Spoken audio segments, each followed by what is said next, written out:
G'day, Skarvig here. Welcome back to another quick update on Atlas. Instead of an update on the actual game this time, we've actually got a Q&A with the dev, devs, and we can have a quick look at what it is that they're offering. Probably the first thing is that on the Discord, we have a new forum moderator, Conch. He'll be helping out Nami. I've noticed that when I've been on the Discord and had a look at how many people actually bombard Nami when she's on with questions, I'm not surprised that there's an extra person now in there to help answer everyone's questions and help people out. So that will be good for the Discord and good, I guess, for the community. A bit more engagement there would be wonderful. So the first thing outside of the Discord, the new Discord moderator, we have the Seahorse. This does look like a very interesting addition to the game. Fits quite nicely, I guess, with the fantasy and the underwater environment. There's no mention of exactly what it is they're actually going to do with the Seahorse. But in my mind, if they can make the Seahorse a creature that gathers materials under the water, then that would actually fit in very, very well with the current way the game is. But, you know, they have a vision and a theme for the game, so it may not fit exactly with what we're doing currently, and they may have another idea for it. But it does look like something fun that we can use in the short term. Whether or not it has any kind of viability, we won't know until they actually put it in. So with the part on this though, the one thing they do mention down the bottom underneath with the Seahorse is they actually gave a little bit of an explanation of the makeup of their development team, which I thought was actually quite nice of them to do. They're basically trying to stress that even though they've got new tameable creatures coming into the game, and obviously they've got the new things like the ramming ship being thrown in with the warehouses and stuff like that, they're trying to make it people aware that they're not also doing all the other stuff, so the optimization and the bug fixes.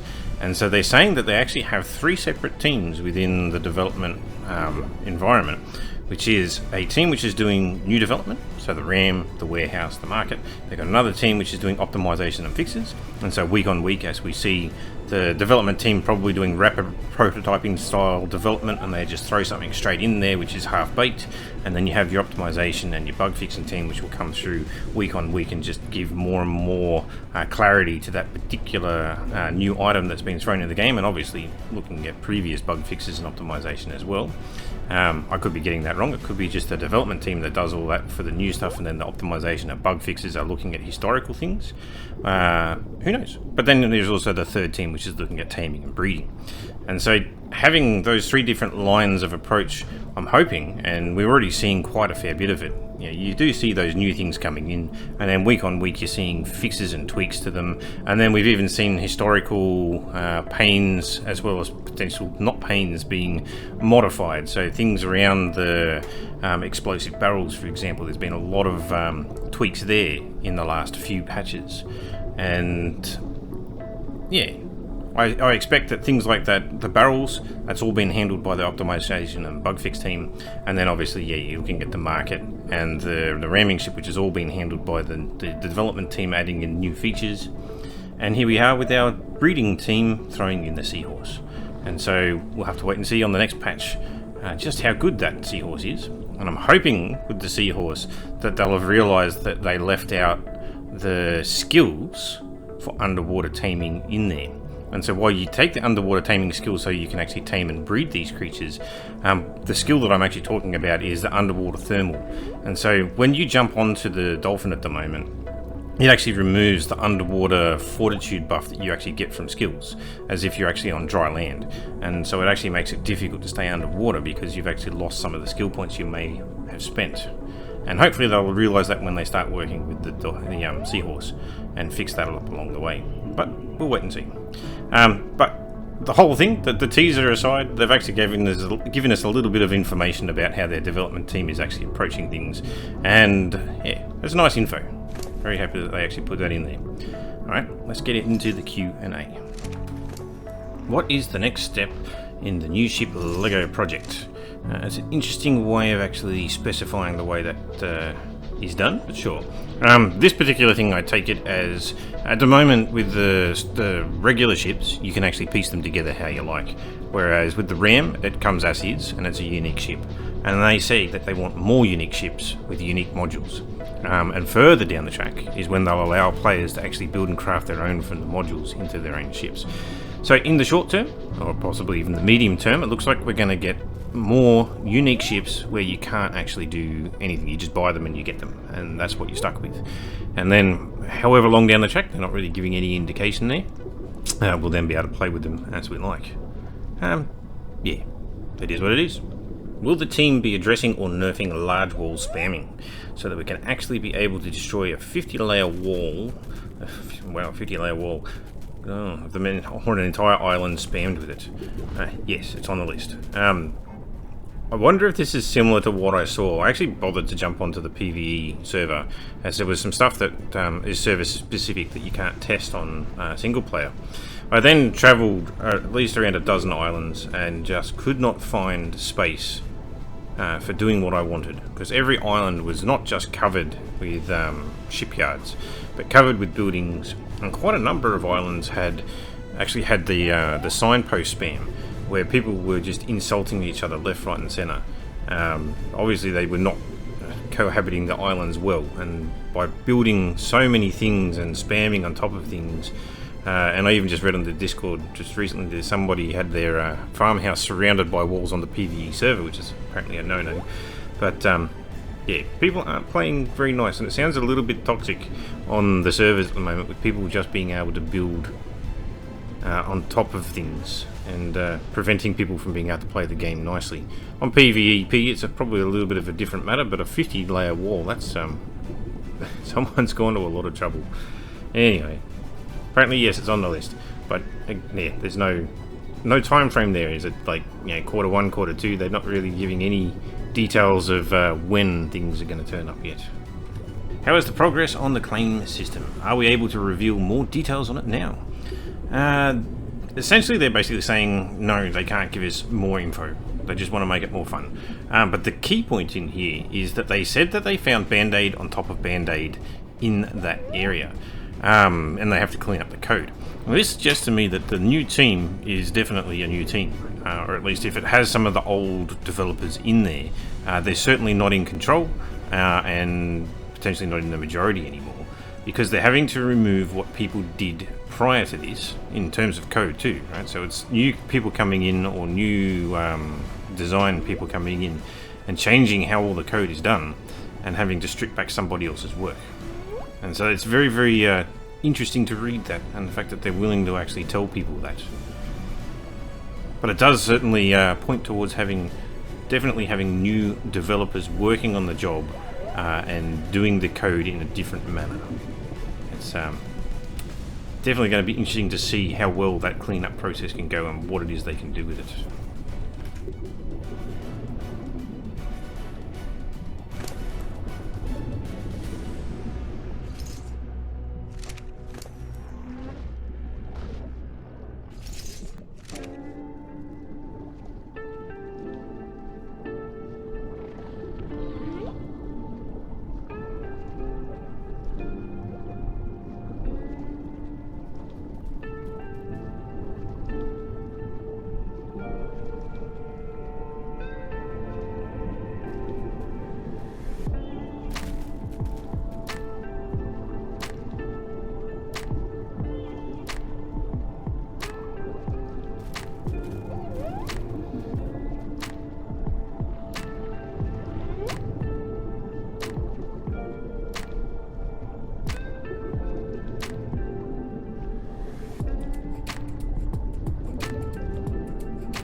Any word on improving armoured docks? Like maybe enclosing them so NPCs are safe? Also, having repairs inside armoured docks would be helpful. I'm sure it would. Yes, that's always a plan. Need a little bit more time to get there. And yeah, they talk about that later on, where they've got a vision of where they want to be, but they're not there yet. And they've got those 3 separate teams that are working on different lines of avenue, when hopefully we'll see more optimizers and fixes and tweaks along the way. Can you tell us more about the direction of teams and breeding is headed? For now, they're cleaning up the system. Again, they talk about cleaning up the system. Beyond that, it's fuzzy. More work on the team system, only a fraction of what's possible. Basically, they're hoping for something fun and deep and different. See, they're not really giving anything away in that one. They're talking about cleaning up the taming system again there. They're talking about cleaning up code all left, right and centre.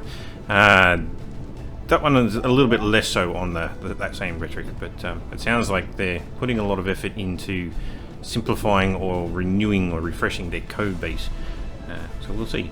That one doesn't really offer very much. When will there be a sail revert rebalance and perhaps a buff to weight sails to make them usable?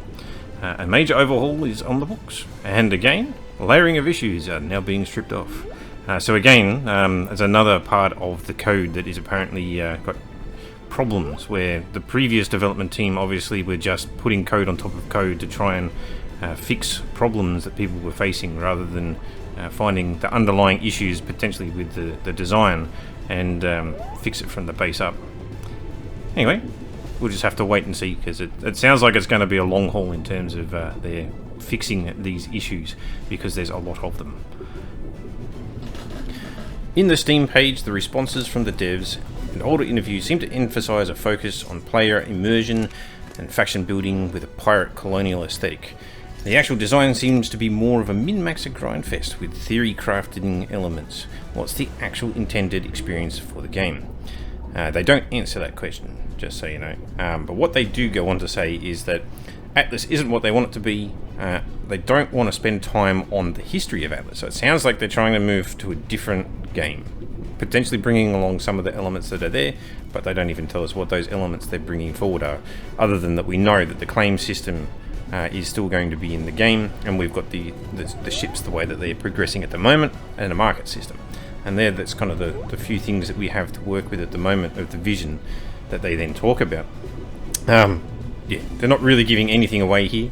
They're not really telling us what the vision is. We know that the theme has a name, and the theme is Stormpunk, and that's about it. They're just basically saying here they know where they want the game to go. Please trust us, we're working towards it.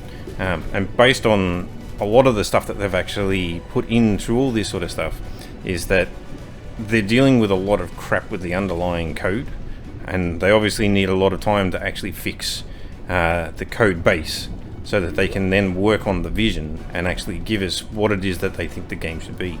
And they seem to be deliberately not telling us what they want the game to be, because they probably don't want to cop flack until they're actually ready to give everybody what the vision is, with a clear gameplay or game elements to actually show that vision off.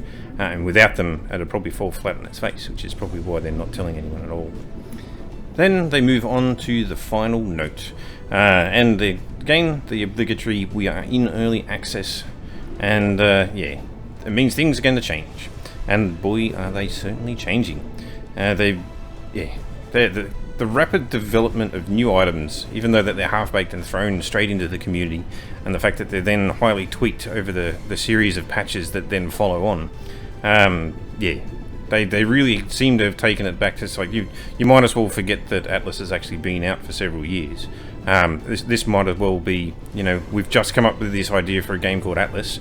We've decided to put it into early access now, here, 1st of January 2021. And we're going to get community feedback on all the new stuff that we're planning on putting into the game. And that's to me how the feeling of the new development team is anyway. And so to be critical of all the previous stuff does a disservice to the new development team, as they're not. It doesn't seem like they're actually that interested in what the game was previously. They are more interested in moving it forward into what the game they want it to be.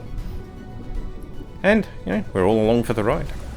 And hopefully you found my my input on the Q&A interesting. I personally would like to be able to actually pose some questions for the Q&A, but it seems that the only way to do so is you just jump onto the forums you jump onto the Discord and just throw your questions into the general chat.